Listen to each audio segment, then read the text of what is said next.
Tight. Every time I hear this song, I think about Tony Hawk.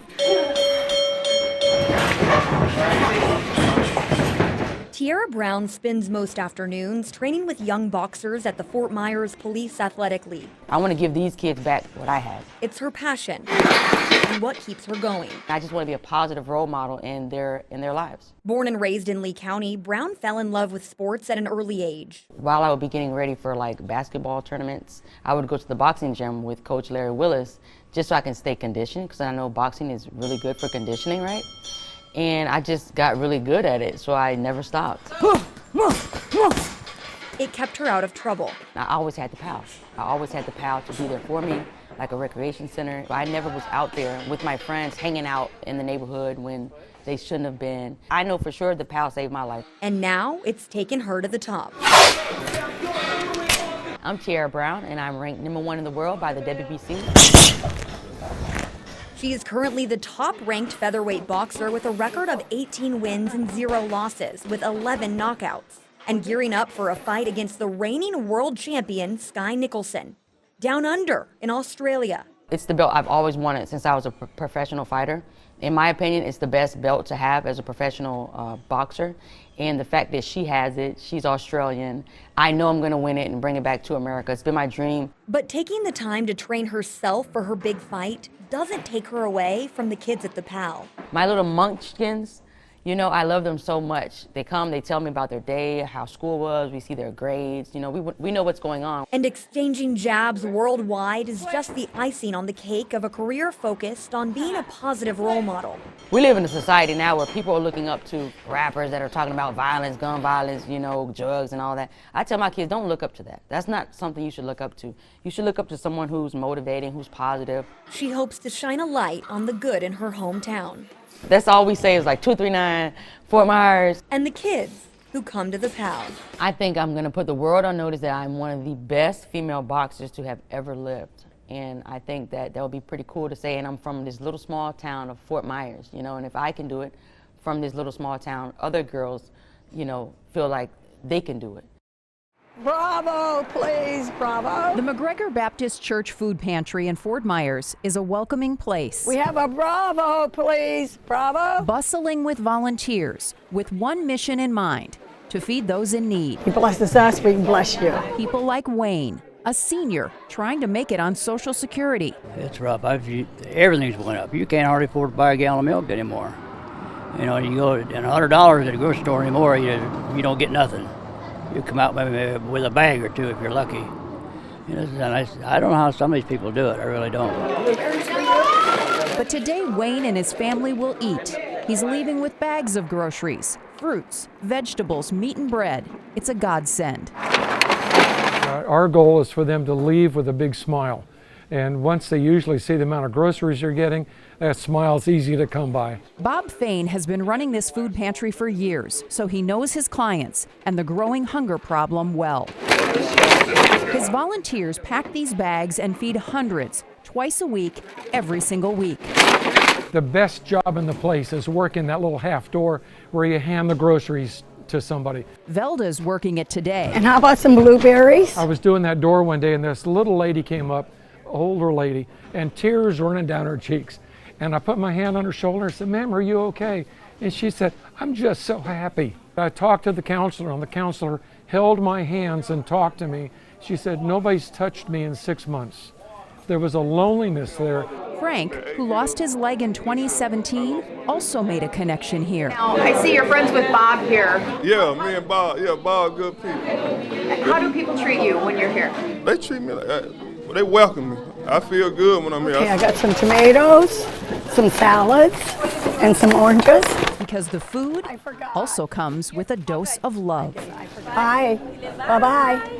Bye-bye. And we're seeing new people all the time. It's not unusual to see a line out the door at All Souls Church in North Fort Myers. How are you? The place is buzzing every Wednesday. The beginning of the month is always fewer, and as people run out of money towards the end of the month, we see a dramatic increase. Probably an average Wednesday would be somewhere around 225 to 250 people. People like Janice, who has struggled since the loss of her son and is now living with her elderly mother. Even to live by myself with housing is just too much. I couldn't do it, you know. So I'd be back in a tent right now if it wasn't for my folks. Hey, buddy. So this bag of groceries, fresh produce, meat, and bread are a godsend for her family.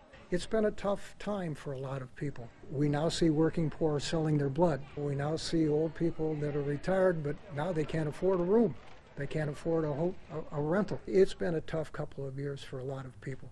But this day, in this small church, there are blessings.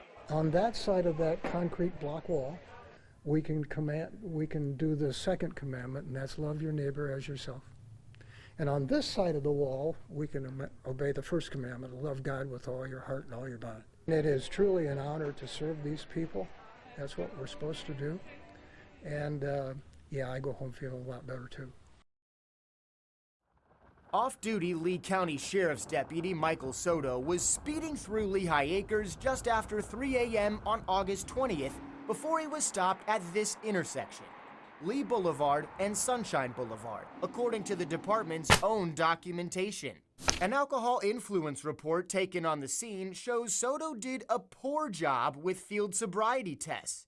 He lost his balance while listening to instructions, stepped off a straight line, and failed to touch his heels to his toes. The calls for service report and towing receipt both reference Soto's arrest and say that he was armed. Everybody ready? But Lee County Sheriff Carmine Marcino says Soto was not arrested. I wanted to go over an incident that took place. Marcino held a press conference 3 days after his deputy was pulled over. The fear was that 1, he was having a medical condition, or 2, he was involved with alcoholic beverages.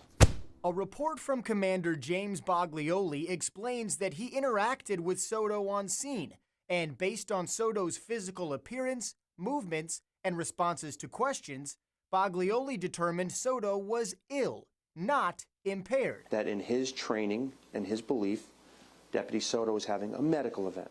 And instead of going to jail or a hospital for medical treatment, Soto was taken home. He then determines that he wants to get Deputy Soto home to his family so he can take care of whatever that medical condition was at the scene. Baglioli's summary claims Soto was clear and concise with his communication. There is no mention in any of these documents of Soto bringing up a medical event. Why wouldn't Soto explain he was having a medical issue before struggling with field sobriety tests?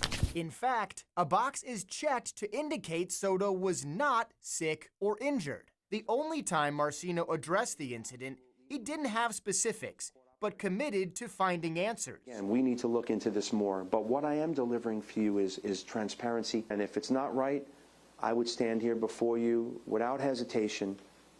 When I own something, I own it. It's just the way it is. I got to be transparent. And Soto's alcohol influence report also reveals that he refused any blood alcohol test.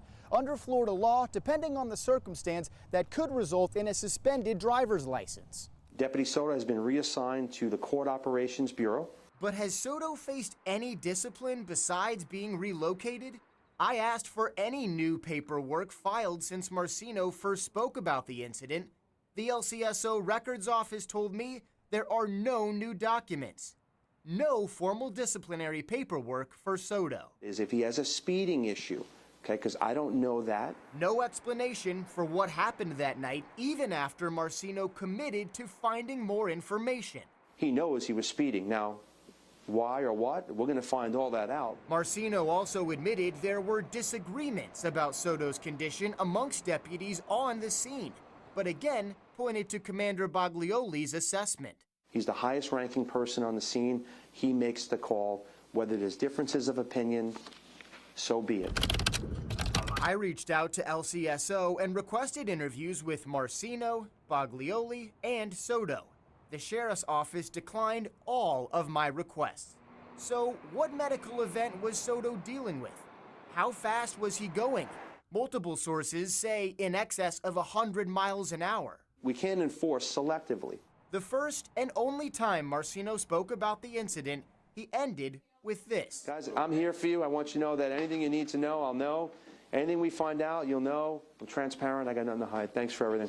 More than 2 months after committing to look into this, we're still waiting for that transparency. Reporting in Lee County, investigative reporter Peter Fleischer, Wink News. We did this yesterday. When the rain started pattering on the roof Tuesday afternoon, the water rushed through Jeff and Ginny Rapkin's home. This is my lovely shower. There wasn't much room for it in these buckets, already overflowing from Monday night's storm. Hurricane Ian ripped off the roof. It's been open ever since. When the rain stopped, Ginny started to cry, and Jeff got angry. Angry with Heritage Insurance, like he has so many times in the last 2 years. I'd like to set them on fire. I really would. I'd like to beat them all to a pulp. It's just what's happened here is wrong. This is a lack of common human decency, a lack of humanity. The Rapkins believe Heritage changed the license adjuster, Jordan Lee's initial damage report. Lee said there was $231,000 worth of damage. Heritage sent them a check for $15,000. If I'm making up fraud, take a look. Page 4, page 5, page 6, page 7. This isn't a matter of him making a mistake and yanking things out. This is a 261-page report that the adjuster did for us. And somebody at Heritage decided they would change it to a 14-page report. And they numbered it separately, and they just yanked some things out, put some things in. That's not an error. That is fraud. Fraud in the barest sense. That's why Jeff filed a lawsuit. After he said he first filed this claim with the state's Department of Financial Services. My father passed February, and he was a retired circuit judge. And before he passed, he helped me draft a breach of contract lawsuit. The Rapkins tried living in this home for 7 months. The mold you're about to see killed our dog and almost killed our kid. Without a doubt, 110%, it's the toxic mold. We were all sick. I'd be sitting in my office wiping blood off my face. Now, the family lives in an apartment, but they still make trips to the home like they did to meet me. Each trip, Jeff told me, is painful. A home is more than the sum of its parts. We spent Christmases here. We learned how to make strawberry jam downstairs in that kitchen. It ruins your life. You know, it's like we've been on this vacation and in this crappy hotel waiting to go home. This is my home. When you walk into the Perfect Cup right off Pine Island Road in Matlacha, you can smell the freshly roasted coffee and you can feel the friendliness. What do you think makes the Perfect Cup the Perfect Cup? Well, our coffee and our staff. We have a wonderful staff. Everyone is a really good team player. Everyone's been with me. We bought this place 4 years ago. I've had the same girls, the same kitchen staff for the full 4 years.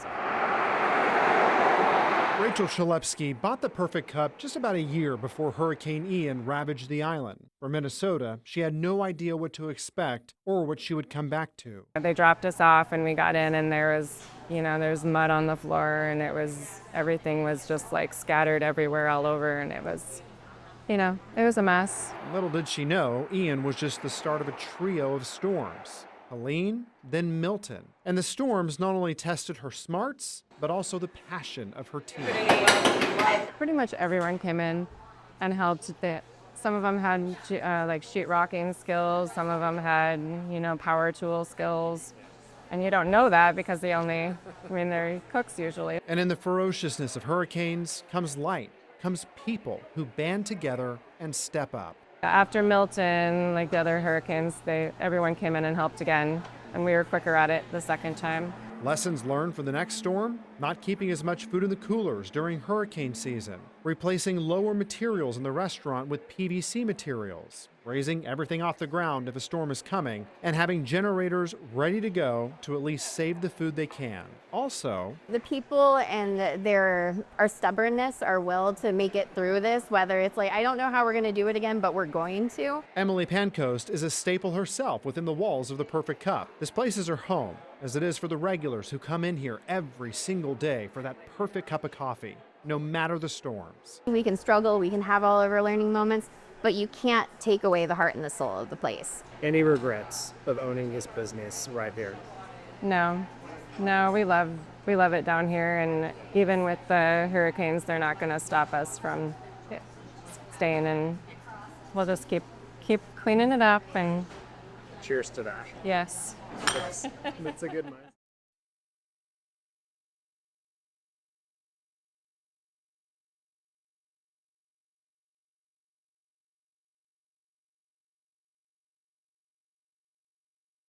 Where I have miracle, faith, fearless, and blessed. Positive affirmations strategically selected and placed on an elastic bracelet. And sometimes just looking at a reminder of our greatness, you know, of our potential. It's one activity Clarabelle Bocanegra, founder of Gemstones in the Making, does with the Dunbar Diamonds. Actually, I'm going to need another. The group meets with Bocanegra once or twice a month. Her goal for them? To elevate them, to support them, to provide resources, for them to understand that they are not alone in their journey. These girls are in the International Baccalaureate program at Dunbar High School. So Bocanegra gives the Diamonds the tools they need to cope with the stress and be successful. I want you to take this moment to... From meditation to journaling and time management skills. I'm gonna set up an internship for me to see that and just shadow.